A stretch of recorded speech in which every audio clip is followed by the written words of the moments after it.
ত্রয়োদশ জাতীয় সংসদ নির্বাচনকে সামনে রেখে দেশের রাজনৈতিক অঙ্গনে চলছে নানা সমীকরণ ও পুনর্বিন্যাস।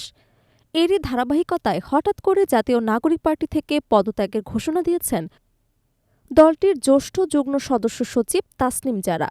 পদত্যাগের পর তিনি আসন্ন জাতীয় সংসদ নির্বাচনে ঢাকা ৯ আসন থেকে স্বতন্ত্র প্রার্থী হিসেবে অংশ নেওয়ার সিদ্ধান্তের কথাও জানিয়েছেন। দলীয় পদ থেকে সরে দাঁড়ানোর বিষয়টি প্রথমে তিনি এনসিপির অভ্যন্তরীণ দলীয় গ্রুপে জানিয়ে দেন। সেখানে লেখা এক বার্তায় তাসনিম জারা বলেন, প্রিয় সহযোদ্ধাগণ, আমি দল থেকে পদত্যাগ করেছি। গত ১.৫ বছরে আপনাদের কাছ থেকে অনেক কিছু শিখেছি, সেজন্য আন্তরিকভাবে কৃতজ্ঞ। আপনাদের জন্য শুভকামনা রইল। তার এই সংক্ষিপ্ত বার্তাটি দলীয় অঙ্গনে আলোচনার জন্ম দেয়। এরপর নিজের ভেরিফাইড ফেসবুক অ্যাকাউন্টে এক দীর্ঘ পোস্টে তিনি তার রাজনৈতিক অবস্থান এবং ভবিষ্যৎ পরিকল্পনার কথা তুলে ধরেন। পোস্টে তাসনিম জারা নিজেকে খিলগাঁও, সবুজবাগ এবং মুগদাবাসীর ঘরের মেয়ে হিসেবে পরিচয় দিয়ে লেখেন, খিলগাঁও এলাকাতেই তার জন্ম এবং বেড়ে ওঠা। দীর্ঘদিন ধরেই তার স্বপ্ন ছিল একটি রাজনৈতিক দলের প্ল্যাটফর্ম থেকে সংসদে গিয়ে এলাকার মানুষের পাশাপাশি দেশের সেবা করা।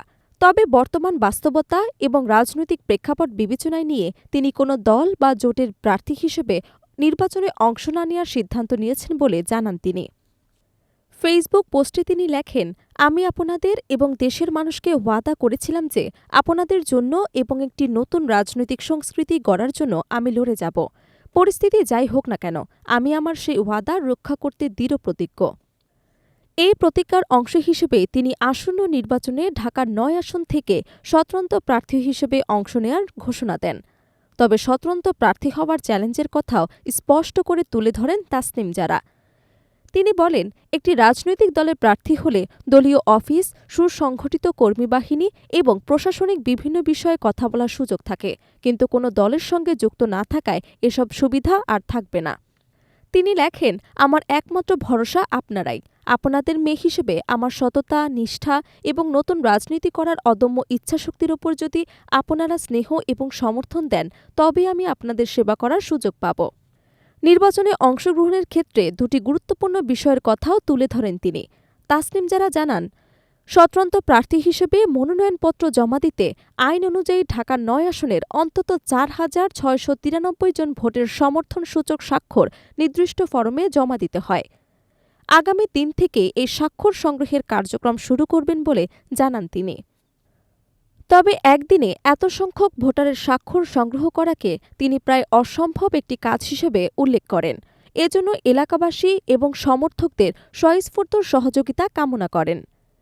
স্বাক্ষর সংগ্রহের জন্য বসার জায়গা দেওয়া কিংবা স্বেচ্ছাসেবক হিসেবে সহযোগিতার আহ্বানও জানান তিনি। এছাড়া নির্বাচনী তফসিল প্রসঙ্গে তিনি সমর্থকদের উদ্দেশ্যে বলেন, কিছুদিন আগে নির্বাচনী ফান্ড রাইজিং কার্যক্রমের সময় অনেকেই তাকে আর্থিক সহায়তা করেছেন। তার পরিবর্তিত সিদ্ধান্তের কারণে কেউ যদি সেই অর্থ ফেরত নিতে চান, তাহলে তিনি সম্মানের সঙ্গে তা ফেরত দিতে প্রস্তুত। বিকাশ বা ব্যাংকের মাধ্যমে পাঠানো অর্থ চাইলে ফেরত নেওয়া যাবে বলেও তিনি উল্লেখ করেন। তাসনিম জারার এই পদত্যাগ এবং স্বতন্ত্র প্রার্থী হিসেবে নির্বাচনে অংশ নেওয়ার ঘোষণা রাজনৈতিক অঙ্গনে নতুন করে আলোচনা সৃষ্টি করেছে। বিশেষ করে ঢাকা ৯ আসনে এটি নির্বাচনী সমীকরণ কী প্রভাব ফেলবে তা নিয়ে রাজনৈতিক বিশ্লেষকদের আগ্রহ বাড়ছে।